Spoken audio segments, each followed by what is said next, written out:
Oh my gosh, I cannot believe this. So today has been an amazing day as far as Series 13 news goes. I'm so very excited about this.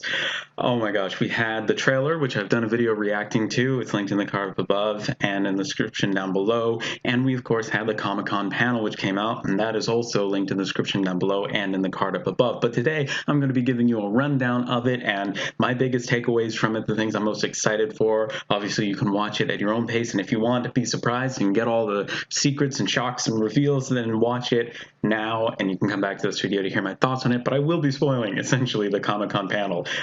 So definitely make sure you watch that if that's something you want to do. The biggest thing that I am most excited for about this is the format. They have changed it up. Instead of the sort of single part adventures that they tried out for Series 11 to try and get new viewers hooked onto it and to be able to just jump in with an episode and not have much catching up to do at all. They're changing up that format, which they implemented some more two-parters, in Series 12, but in Series 13, they're basically doing all of the episodes will be linked together. There is an overarching plot to this, which I think is great. That is a move that has really worked in the past, especially in the Russell T Davies era. In the Moffat era, it was also tried. So I think that's a really good move. And to have the 10 stories they mentioned throughout, that there were characters and guest stars that come back in different episodes throughout the series or in multiple ones. So it was really cool to see that. And I think that's going to create a lot of great continuity. And I love that idea.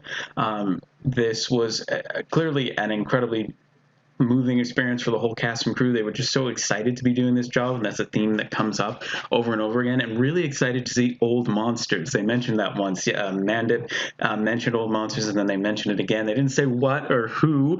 We obviously have some theories going around, but it's so exciting that they brought back some old monsters as well as new monsters, and that they all seem really excited about it. And they talk about how amazing the crew is and how incredible the experience was for filming and how fun it was. John Bishop looks like he's having the time of his life, and everybody seems to be getting along so well, and just so grateful for the fun time that they were able to have. And they really all seem to know how precious the thing is that they have, that they're working on, and they want to do a good job with it. So that's really exciting.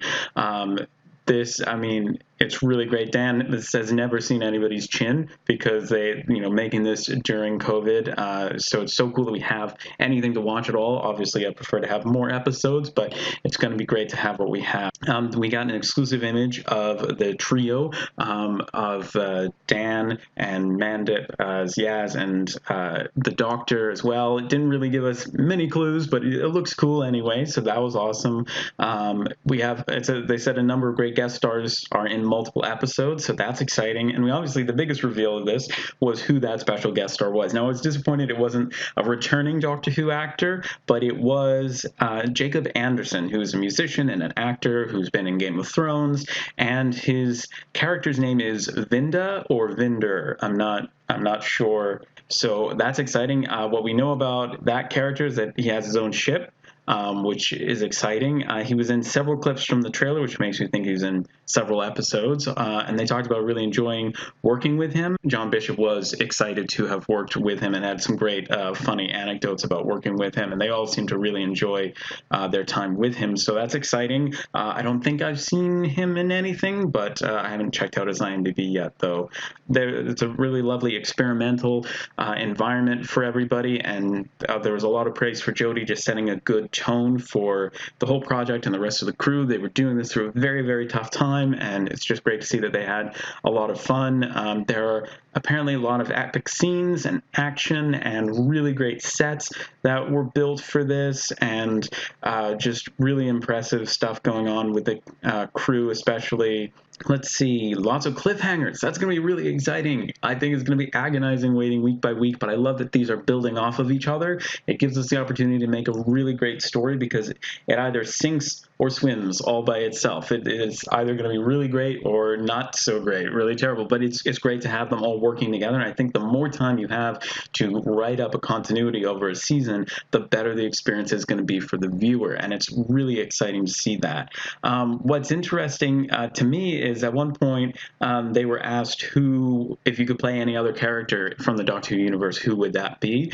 And Sacha Dhawan's master was Mandip Gill's choice, but it seemed to come to her really quickly. So I think they're really keeping a lot of things under wraps. But I'm wondering why the master was so readily on Mandip's mind, and Jodie piggybacked off of that and went with Missy.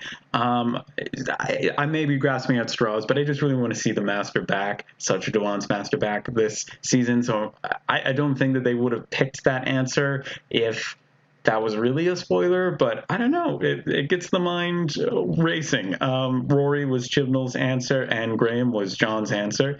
And it says, again, lots of surprises and shocks, and they're all just incredibly happy and excited to be a part of this show. And Jodie was talking about how it's something that goes before and after us, and that's something that I think has always been exciting about Doctor Who. Is it's something that has the potential, and I hope that will outlive everybody who is a fan of it, who is working on it. They realize that they're contributing to something bigger than themselves, bigger than the sum of its parts, and that's so exciting. The description for, if they had to pick one word to describe the season, Mandip chose riveting, which I'm excited for. Inspirational was John's choice, and mysterious was Jodie's, and Chibnall gave us Swarm. Swarm, what could that mean? What could swarm mean? Well, obviously it gets the mind racing with images of insects, and the Wirrn have been a popular Doctor Who insect. It would be very cool to bring them back. That could be a swarm. Things that I looked at the TARDIS wiki page on Swarm just to see. There was a Big Finish audio called Revenge of the Swarm. Could they be taking an idea from a Big Finish audio that's not really been done before? Not very often. There's also the swarm that we saw of the, what were they? The sort of stingrays from on San Helios in Planet of the Dead. There's that just swarm. I mean, the swarm was an invasive virus that was in the Invisible Enemy. What he could be referencing, and will it be new? It might be, but that was a hint that felt like a hit. He didn't give many hints. Chris Chibnall didn't give any hints in this. It didn't give away much, but they did give away that. What did you pick up from the panel? What did you pick up from the trailer? What are your thoughts about the upcoming series? If you don't want spoilers about it, sorry, you've just watched this entire video, but do be careful, especially about looking in the comments, because I really want to discuss with all of you what you think is going to happen and what's in store for us as we wait for Series 13. Comment down below with your thoughts on the panel, on all the information we got today, and what you're most excited for in Series 13. Thanks so much for watching. Hey, stay safe, keep growing your knowledge collection and connection with other Doctor Who fans. Albert the Adipose says hello, and we both hope to see you in the next video. Bye!